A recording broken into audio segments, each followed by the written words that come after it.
that time there is a role for interventional radiology where we can create a tips, and that will help in reducing the future complications of portal venous thrombosis, which I'll show you one abstract towards the end if there is time. Once upon a time, acute portal venous thrombosis was considered as a contraindication for TIPS, but today TIPS is the treatment for acute portal venous thrombosis, and there are large number of cases done. So you mean to say that it's not limited to intrahepatic portion alone, you are doing an to the extrahepatic portal vein, am I right? To the thrombosed part of the portal vein. Okay. So when the TIPS is done with the help of fluoroscopy and ultrasound guidance, so TIPS is placed into the thrombosed portion of the portal vein, and by placing these TIPS, what will happen, the thrombus which is having a stasis inside the portal vein, it starts moving, and part of it can be removed and the rest of it will be going into the pulmonary artery, but there will not be any clinically significant risk of pulmonary embolism. Sure. I think we have only 7 more minutes. I think I need to rush up a lot of slides. But one second.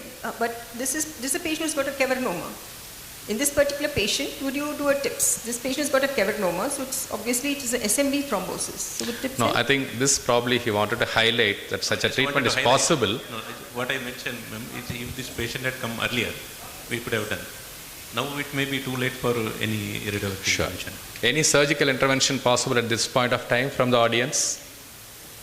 Possible? Not possible. Certainly, sir. I think this is a point that I wanted to highlight. Let us not, if I am an endoscopist, let us not try to do whatever is possible, or at some point of time you may have to be sensible to refer to surgeon for appropriate treatment. Next slide. So I think we stopped acetram and vitamin K. I think we gave only 10 milligram. The information that you are giving is new to me.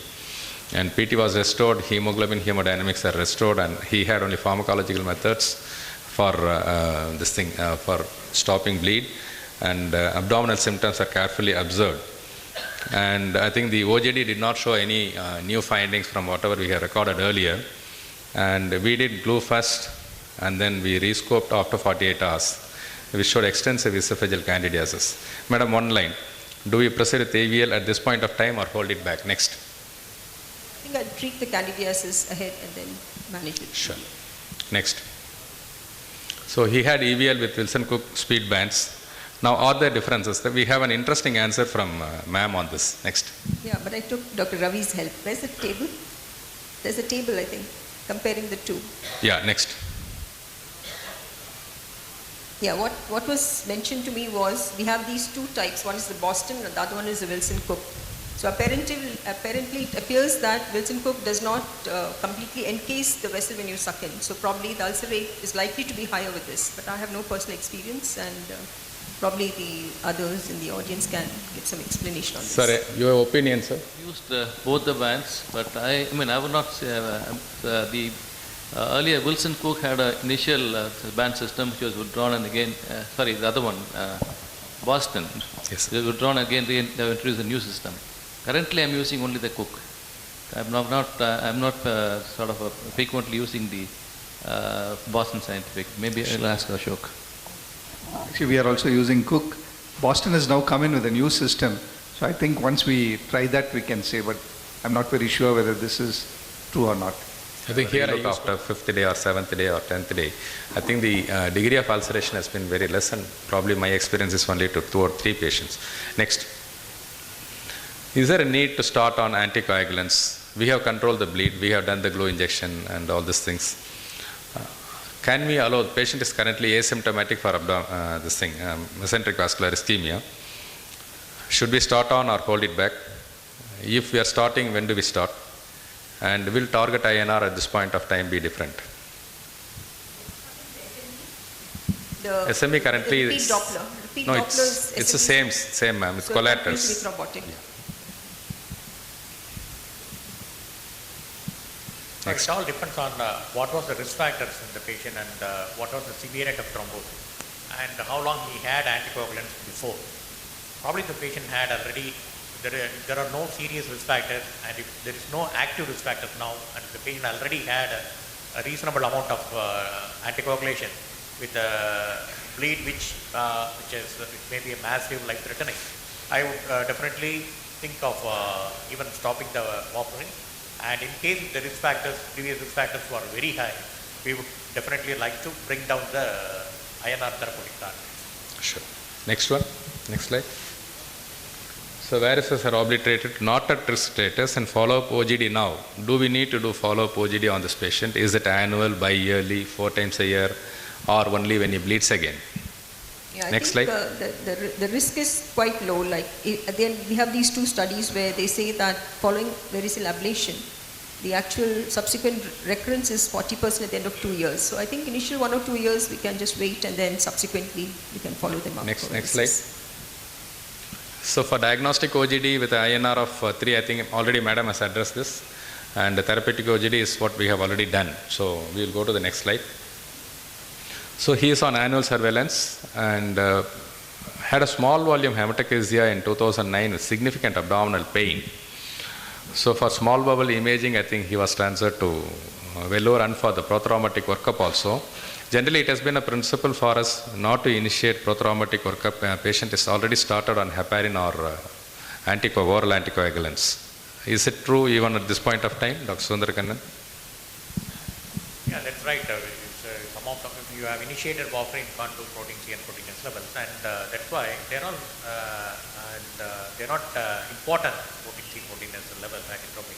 You can even do electively after 2-3 months, after a short period of, if you have ruled out all other causes, these can be done at the last level, antitrophic, protein C, protein S. Sure. I think over to Dr. Shyam. I think we have a very short time. We have just some CT images to show. We have not done any region. You can see, Suraj, you can use the pointer, yeah, as you can see in the region of main portal vein, there is a hypodensity. What's happening is the arterial and venous phase, they are coming alternately. This is the venous phase. Yeah, okay. Next image. Can you stop here? One image next, Suraj. One image next. Yeah. So this is the venous phase where you can see in the region of porta, there are crossly dilated collaterals are seen. Can we scroll down, Suraj? Scroll down. Yeah. And you can see the hepatic artery going through this group of collaterals. And as we come lower down, we can see the thrombus within the superior mesenteric vein. And we can see the spleen is grossly enlarged. You can see the superior mesenteric artery here. Keep coming down to show the thrombus in the superior mesenteric vein.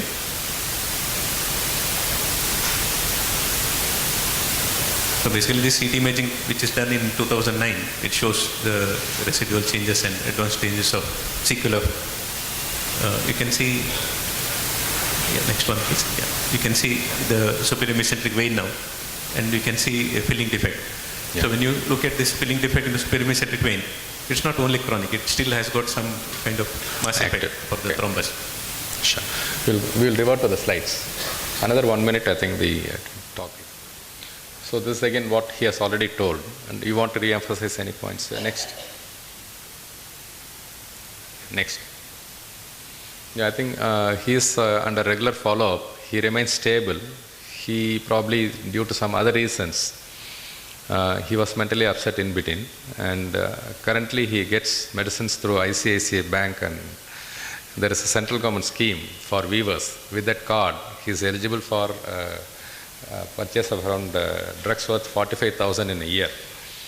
And last OGD, I think, did not show any at-risk varices. He is currently placed on anticoagulants to maintain an INR of 2.5 to 3. Next. So patients with thrombosis and bleed risk pose a major management challenge. Error or haste can result in major catastrophe. Multidisciplinary approach is the preferred one. Kindly, I would request everyone to explain the risk, success and failure rate, and probably in a private setup the cost also at every point in decision making, and help them to take informed decision. Thank you all, sir. Thank you, panelists. Dr. Shyam, Dr. Jayanti and Dr. Sundarkannan for their contribution to the case. Thank you very much. We now request the personnel from the Sun Pharmaceutical industry to come to the stage with the mementos.